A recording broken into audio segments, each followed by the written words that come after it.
chegamos ao 21º episódio do nosso podcast, A Nova Comunhão. A quarta coisa nova da série As 7 Coisas Novas do livro de Apocalipse. É uma honra ter você aqui comigo. Não se esqueça de fazer o download dos episódios anteriores e, se puder, compartilhe. Você pode estar abençoando vidas. Em Apocalipse 21, versículo 5, o Senhor diz: Eis que faço novas todas as coisas, e disse-me: escreve, porque estas coisas são verdadeiras e fiéis. Comunhão, segundo Boyer, quer dizer participação comum em crenças ou ideias. É isso, quando 2 ou mais pessoas fazem coisas juntas em harmonia, estão em comunhão. A vontade de Deus é que vivamos em comunhão com Ele e uns com os outros, como encontramos no famoso Salmo 133. Oh, quão bom e quão suave é que os irmãos vivam em união.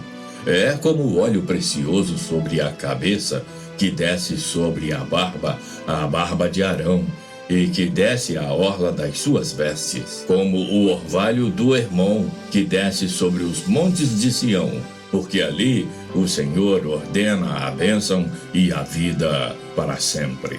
Comunhão é ter coisas em comum, significa partilhar experiências e viver em união. Todos nós somos seres sociais e precisamos de comunhão para sermos completos. Ninguém consegue viver completamente sozinho, sem comunhão. Precisamos de comunhão com Deus e comunhão com os nossos irmãos. Eu leio para você 1 João 1, verso 3. O que vimos e ouvimos, isso vos anunciamos, para que também tenhais comunhão conosco. E a nossa comunhão é com o Pai e com o seu Filho, Jesus Cristo.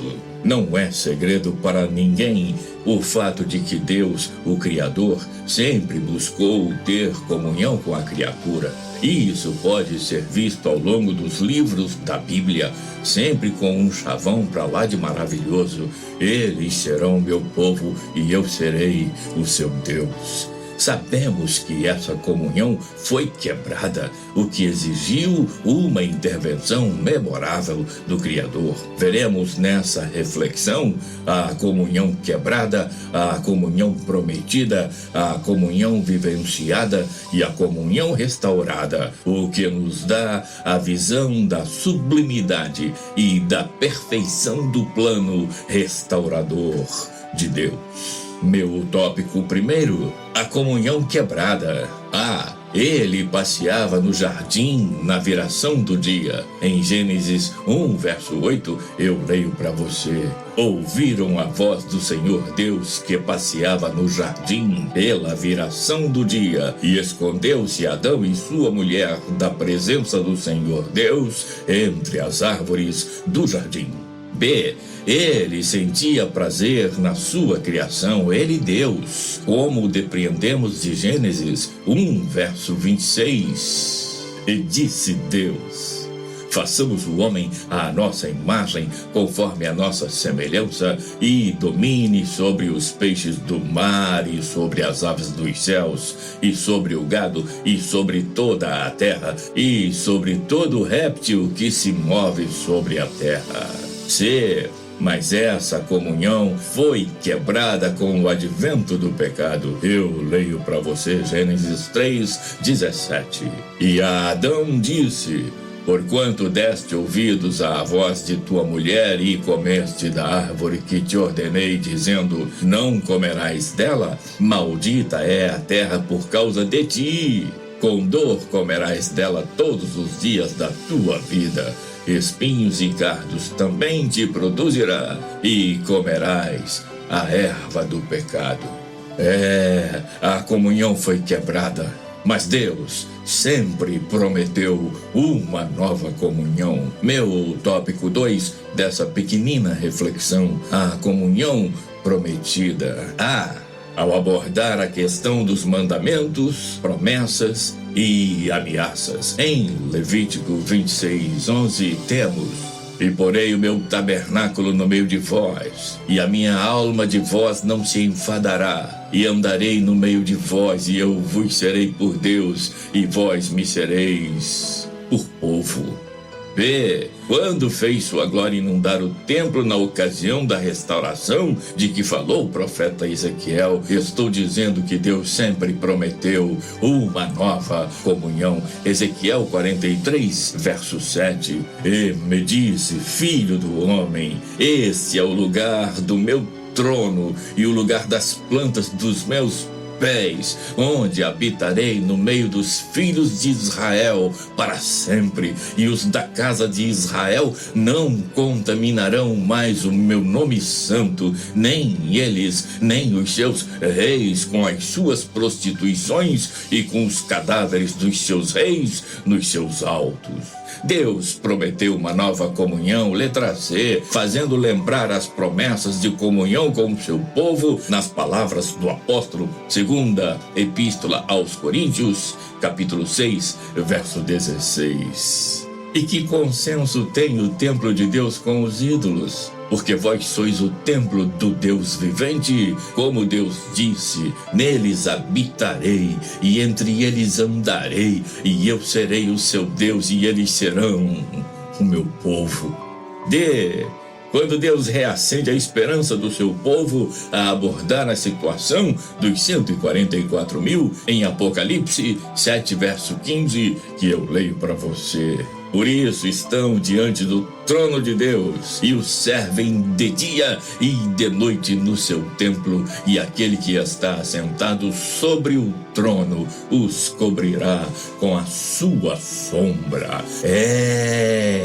A comunhão com Deus é mais que essencial para a nossa vida aqui e na eternidade. Deus nos criou para termos comunhão com Ele. Essa quebra de comunhão no Éden nos separou de Deus, destruindo o nosso relacionamento com Ele, fazendo com que Jesus pagasse um alto e definitivo preço. E agora, com o preço pago, podemos voltar a ter comunhão com Deus somente através de Jesus. Eu leio para você, segunda epístola de Paulo aos Coríntios, capítulo 5, versos 17 a 19.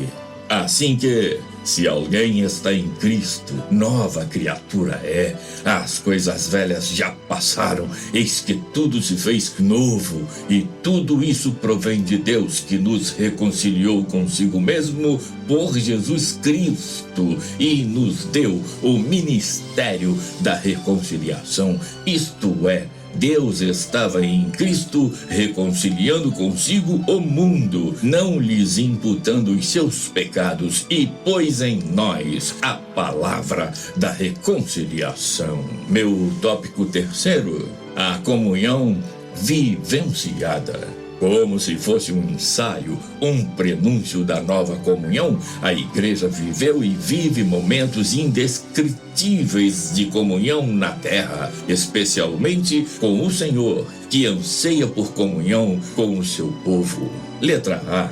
Podemos dizer que Lucas 22:15, por ocasião da celebração da ceia, é uma síntese desse desejo de comunhão de Deus com o seu povo. Jesus disse: desejei muito comer convosco esta Páscoa antes que padeça. B. Esse desejo fica, claríssimo, na memorável oração de João 17, a oração do Pai Nosso, nos versículos 20 a 22, eu leio para você. E não rogo somente por estes, mas também por aqueles que pela tua palavra hão de crer em mim, para que todos sejam um como tu, ó Pai, o és em mim e eu em ti, que também eles sejam um em nós, para que o mundo creia que tu me enviaste. E eu dei-lhes a glória que a mim me deste, para que sejam um como nós somos um. C. A igreja primitiva vivenciou momentos especialíssimos que a igreja de Cristo no mundo ainda vivencia, como registra o livro de Atos, no capítulo 2, do verso 42 em diante, eu leio para você. E perseveravam na doutrina dos apóstolos, apóstolos, e na comunhão, e no partir do pão, e nas orações, e em toda a alma havia temor, e muitas maravilhas e sinais se faziam pelos apóstolos, e todos os que criam estavam juntos e tinham tudo em comum, e vendiam suas propriedades e bens, e repartiam com todos, segundo cada um havia de mister, e perseverando unânimes todos os dias no templo, e partindo o pão em casa, comiam juntos com alegria e singeleza de coração, louvando a Deus e caindo na graça de todo o povo. E todos os dias acrescentava o Senhor à igreja àqueles que se haviam de salvar. O Senhor quer ter comunhão com seu povo sempre e para sempre. O nosso tópico 4, partindo para o final dessa pequenina reflexão, a comunhão restaurada. Agora, Apocalipse 21, de 3 a 7, a nova comunhão é uma realidade. Eu leio para você, Apocalipse 21, de 3 a 7.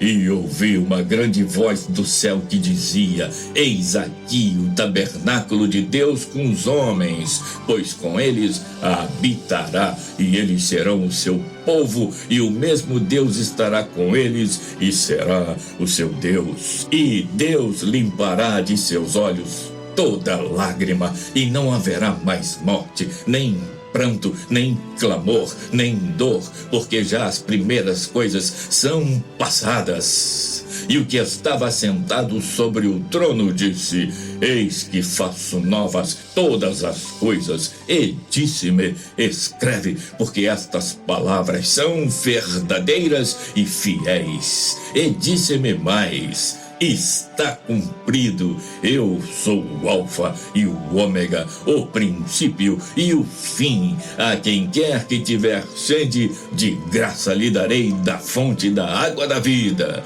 Quem vencer, herdará todas as coisas, e eu serei seu Deus, e ele será meu filho. Graças a Deus, a comunhão quebrada no Éden é restaurada para sempre. Em 21, verso 4 de Apocalipse, temos o resultado do que a Bíblia chama de deleite de Deus, que está registrado em Provérbios 8, verso 31. Folgando no seu mundo habitável e achando as minhas delícias com os filhos dos homens. Como é linda a comunhão de Deus com os homens, como é sublime a comunhão dos homens com Deus. Por mais falhos que tenhamos sido, Deus continua com sua promessa de nova comunhão de pé. Eu só preciso ansiar isto, eu preciso desejar isto de todo o meu coração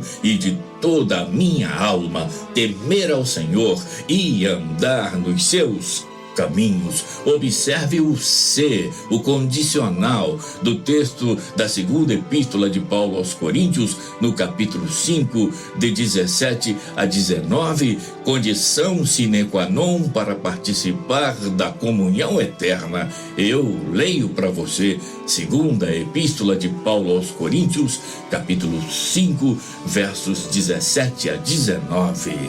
Assim que, se alguém está em Cristo, nova criatura é. As coisas velhas já passaram, eis que tudo se fez novo, e tudo isso provém de Deus, que nos reconciliou consigo mesmo por Jesus Cristo e nos deu o ministério da reconciliação. Isto é, Deus estava reconciliando consigo o mundo, não lhes imputando os seus pecados, e pôs em nós a palavra da reconciliação. Daqui a pouco, no relógio de Deus, teremos cumprida a promessa: eis que faço novas todas as coisas. A nova comunhão é uma delas. Pense nisso, e o Deus de paz e da comunhão seja louvado em sua vida para sempre. Obrigado por estar aqui comigo. Até o próximo episódio, o novo santuário, na próxima semana, se Deus quiser.